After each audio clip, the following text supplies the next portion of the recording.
Welcome everyone. Will be our first food demonstration video that we're going to shoot today. So something a little different for us.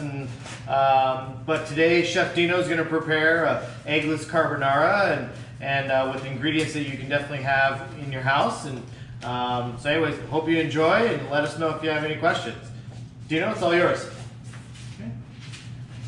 Welcome to today's virtual cooking class. We are gonna do an eggless carbonara with the ingredients in front of me here. We have some Parmesan, some pasta cooked al dente. I'm using fettuccine today. Feel free to use really whatever kind of pasta you'd like to use.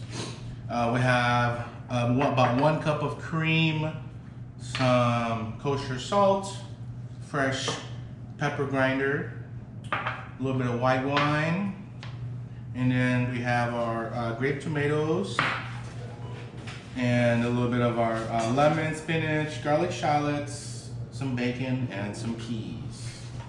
Okay, first thing we're going to do is we're going to mince the bacon up. Keep in mind that, you know, technically bacon is cured, so it's not raw, but I still like to consider it as a raw product. So I'm going to be using a different cutting board for after I slice the bacon. Even though most everything I'm going to be using will actually be cooked anyways, I just think it's always just a habit of mine to just kind of always keep the raw separate with the cooked, no matter even if it's cured. Okay, so we do have that. I'm gonna wash your knife here. We have our pan over here. We're gonna put the bacon in there. And this is about a ½ pound of bacon. So actually, now that I look at it, we probably just want to do a ¼ pound. So we're just gonna do about 4 ounces of bacon. And then we're gonna get rid of our raw cutting board here. Okay.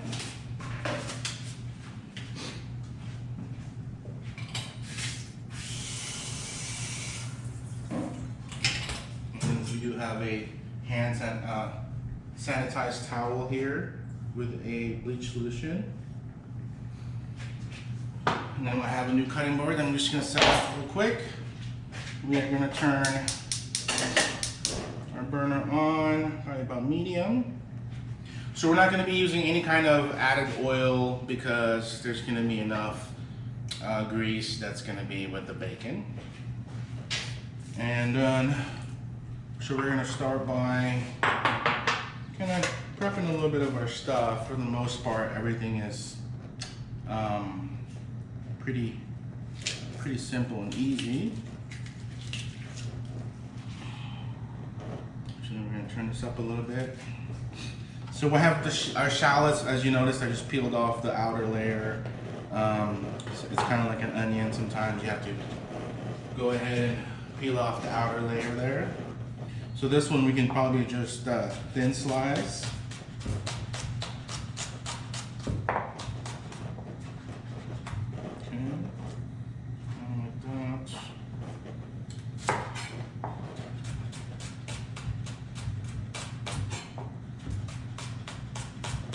So we're almost julienning the shallots. Go a little bit thinner. Okay, a little bit of that. Probably not going to use all of that. And then we have a little bit of a garlic. The best way I found to do garlic that you have to peel still, you just kind of pop it loose there. We're going to probably do about 4 cloves here. So we have, or 1 giant one and 2 larger ones.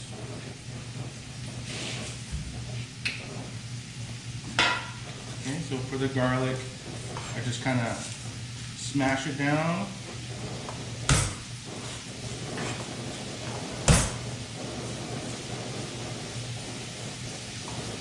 Okay. And then it should pop right out. Instead of having to spend a few minutes on it. This is I believe it's the fastest way to get them all peeled.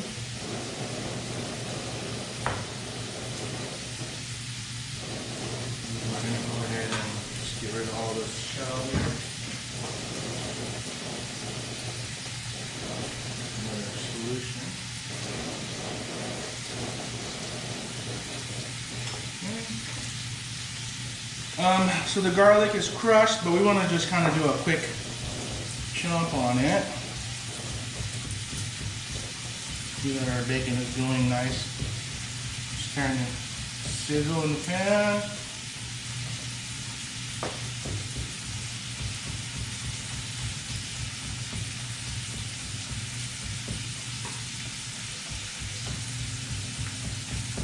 Okay.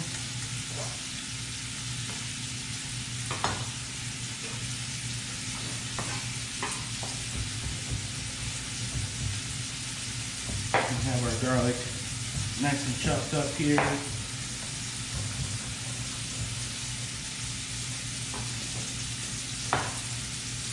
We are going to take our bacon, stir it around a little bit.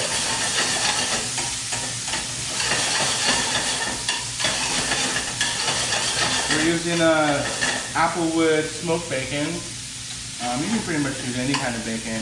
Pancetta also works. That would actually probably be more traditional carbonara would be pancetta.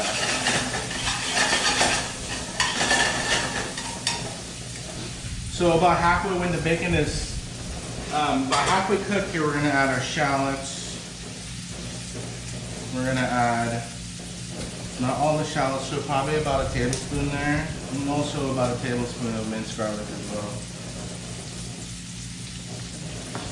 I'm not going to salt it because the bacon is pretty salty.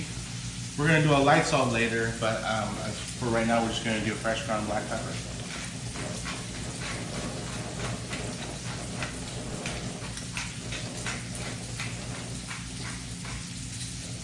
I like my carbonara really peppery, so stir that around. And we're about halfway through. The longest part really is getting the bacon to brown up. So now, remember we added the bacon and the garlic and the shallots to the bacon when it's about halfway cooked. So then we have our remaining ingredients here that we're not going to use. We're going to prepare the spinach is already ready to go. It's the bag, washed and trimmed. The lemon, we're going to prepare it a little bit. If you do have a zester at home, it's nice to do a little bit of lemon zest.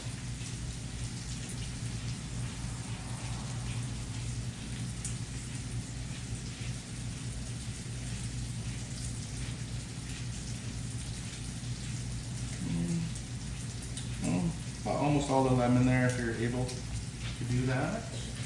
So we have we're getting some really nice browning going on in our pan because we definitely want that flavor, develop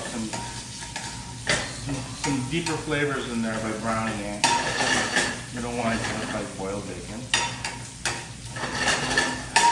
The heat hasn't changed. I've had it on high pretty much, but I'm constantly keeping an eye on it. Right now, I'm going to add a little bit of the tomatoes. I think it's kind of nice. It cuts the acidity from the tomatoes, tends to cut the fattiness of the cream because we're going to be using bacon grease and cream. So we're going to kind of counteract that with some fresh tomatoes and some lemon. That way it doesn't tend to be so heavy. So that's the point of that.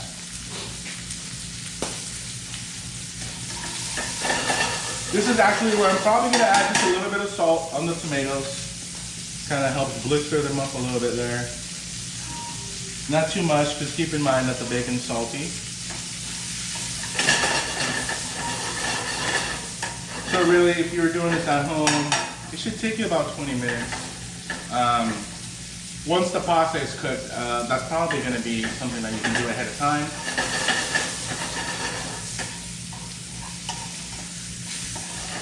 So now I'm going to turn it down a little bit because it's kind of browning a little bit too quickly here. We just want to turn the temperature down. I did it to about medium. We're going to stir it up just so the cherry tomatoes gets a little bit blistered before we introduce other ingredients to the pan.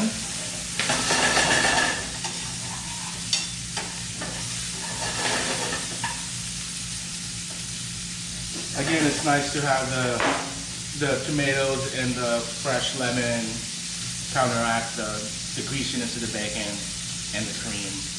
So,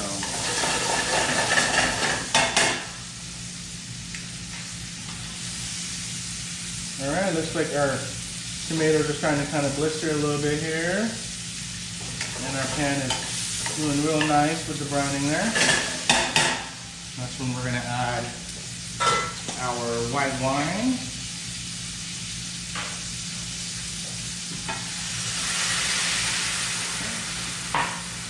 After we introduce the white wine, we're deglazing the pan at this point, so it'll help bring up all the brown stuff on the bottom of the pan that we love here.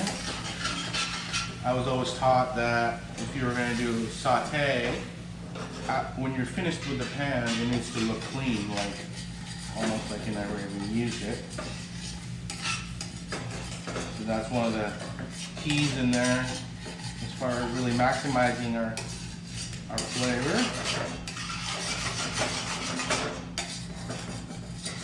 So at this point, we're just gonna, as you can see, I'm using my tongs to really work the bottom of that pan, and that's why we have such a nice brown liquid.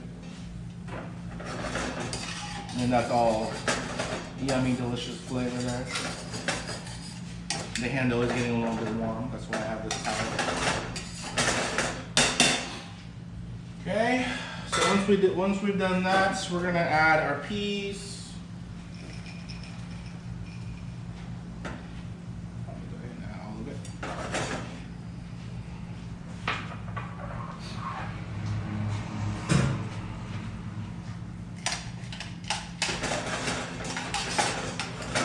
Now we can probably turn it back up. Lost a little bit of heat there, adding our peas, so we're gonna bring it back to the simmer.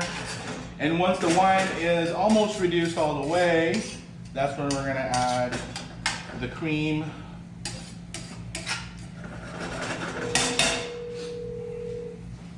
I'm gonna go ahead and also add the pasta at this point. This is about a half a pound uncooked. So it looks a little heavy, because I think a pound should serve 4. So we're gonna do about almost all of it, but not quite. So just enough to fit the pan there. So we'll say probably about 6 ounces of raw pasta. We use about 75%.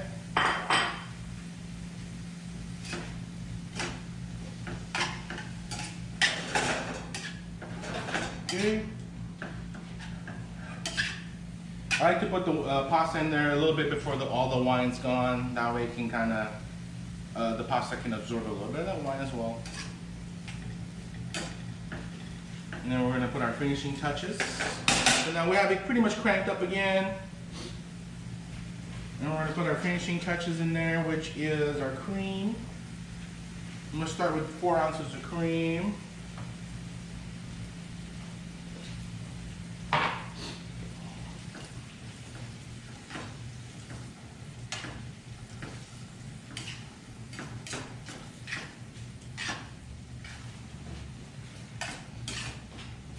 Alright, let's go ahead and finish up the other half cup.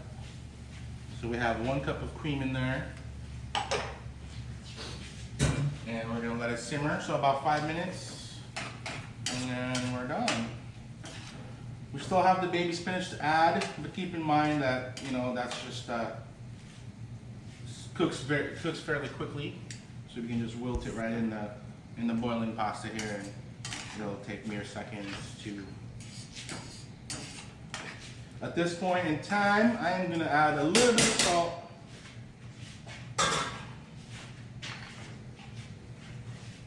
Even though I know it does have bacon in it, remember we did add cream and wine and pasta, so all that is going to take away from the saltiness. Pour some fresh ground black pepper.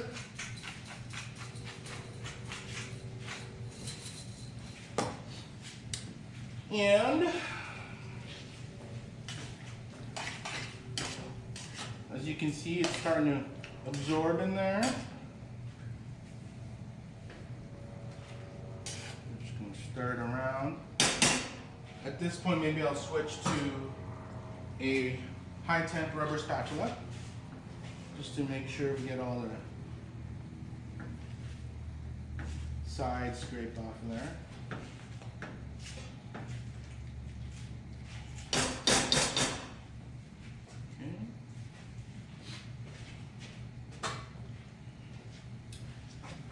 And we're going to add our spinach at this point, but I'm just going to go ahead and keep it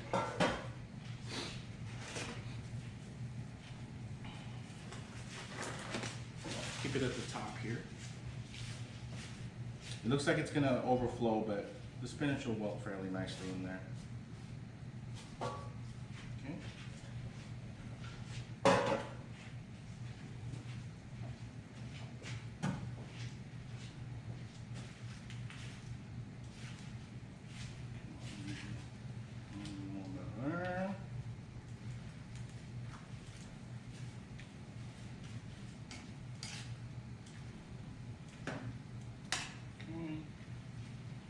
Probably we're about within 2 minutes right now. The cream is almost all absorbed by the pasta. So we have a lot of veggies in our carbonara. Hopefully it'll make us feel better with the cream and the bacon. But we have peas, spinach, tomatoes.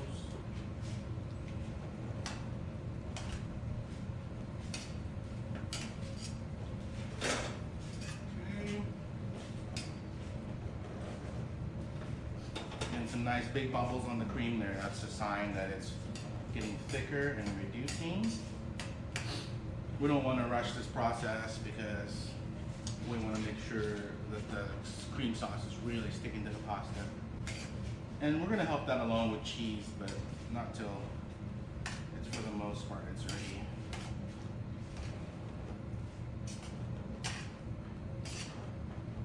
Actually, I kind of want to put a little bit more fresh ground black pepper in there.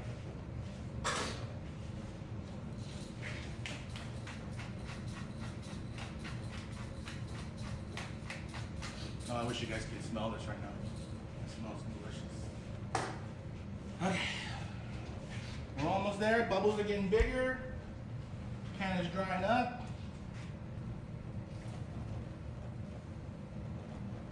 Spinach is still, it's cooked, but it's not like, you know, pale green. We don't really want to do that unless we're resorted to using canned spinach, and then we have to do that. Okay. Quick toss here.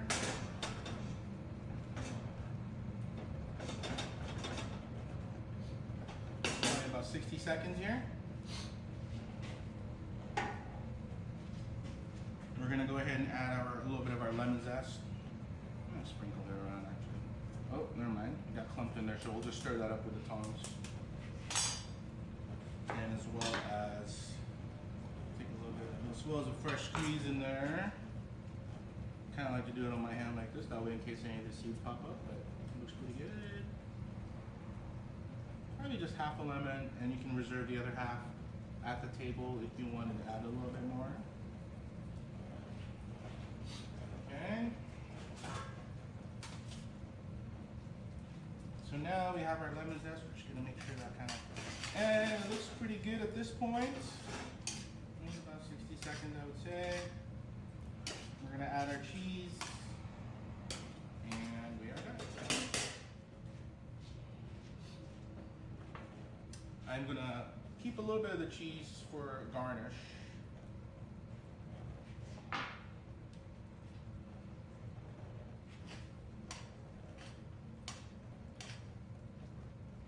Turn it off. Just kind of stir it around like that.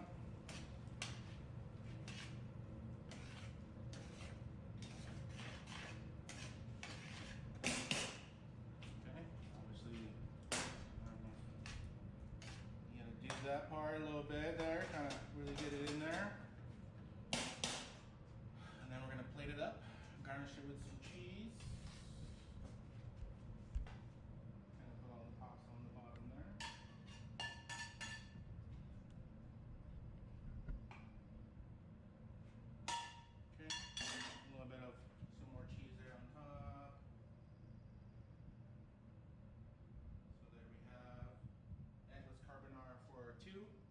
maybe